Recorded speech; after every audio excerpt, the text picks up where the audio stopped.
Supreme court ने गुजरात के गिर सोमनाथ जिले में ध्वस्तीकरण मामले की सुनवाई की। अदालत ने गुजरात के गिर सोमनाथ जिले में अब ध्वस्त हो चुकी दरगाह पर उर्स उत्सव आयोजित करने के अनुमति मांगने संबंधी आवेदन पर विचार करने से इनकार कर दिया। यह मामला जस्टिस B.R. गवई और ऑगस्टीन जॉर्ज मसीह की बेंच के समक्ष आया। अर्जी में 1 से 3 फरवरी तक उर्स उत्सव आयोजित करने की अनुमति मांगी गई थी। सुनवाई के दौरान गुजरात के अधिकारियों का प्रतिनिधित्व कर रहे सॉलिसिटर जनरल तुषार मेहता ने कहा कि 1951 में यह भूमि सरदार पटेल ने सोमनाथ ट्रस्ट को आवंटित की थी।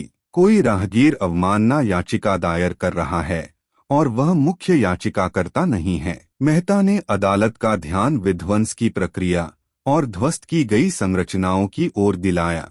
बेंच ने बताया कि 8 अक्टूबर 2023 को हटाने के पहले चरण में 26 अतिक्रमण हटाए गए, जिनमें से एक अतिक्रमणकारी हिंदू समुदाय का था। कोर्ट ने कहा कि सभी धर्मों में जो भी अनधिकृत था उसे ध्वस्त कर दिया गया। मेहता ने पीठ को बताया कि दूसरे चरण में 27 जनवरी 2024 को 174 अतिक्रमण हटाए गए, जिनमें हिंदू समुदाय के सभी मंदिर शामिल थे।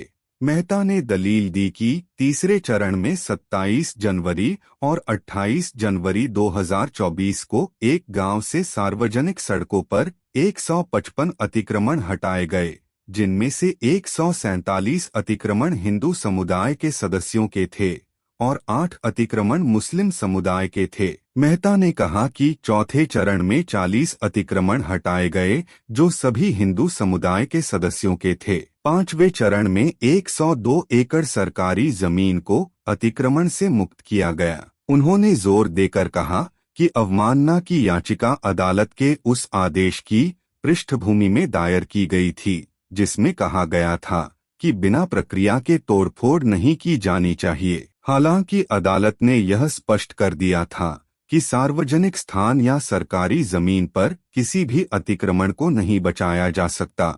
मेहता ने कहा कि यह निर्विवाद रूप से सरकारी जमीन है। सॉलिसिटर जनरल तुषार मेहता ने यह भी कहा कि उन्होंने अदालतों, निचली अदालत और हाई कोर्ट के समक्ष अवमानना याचिका दायर की, जिसे खारिज कर दिया गया। मेहता ने कोर्ट की बेंच के समक्ष स्पष्ट किया कि उक्त भूमि पर हिंदू धार्मिक अनुष्ठानों सहित किसी भी गतिविधि की अनुमति नहीं दी जा रही है, जो पहले अतिक्रमण के अधीन थी। हालांकि आवेदक की ओर से पेश हुए वकील ने तर्क दिया कि एक सरकारी अधिसूचना है कि यह एक संरक्षित स्मारक है और बताया कि संरचना संरक्षित स्मारकों की सूची में थी।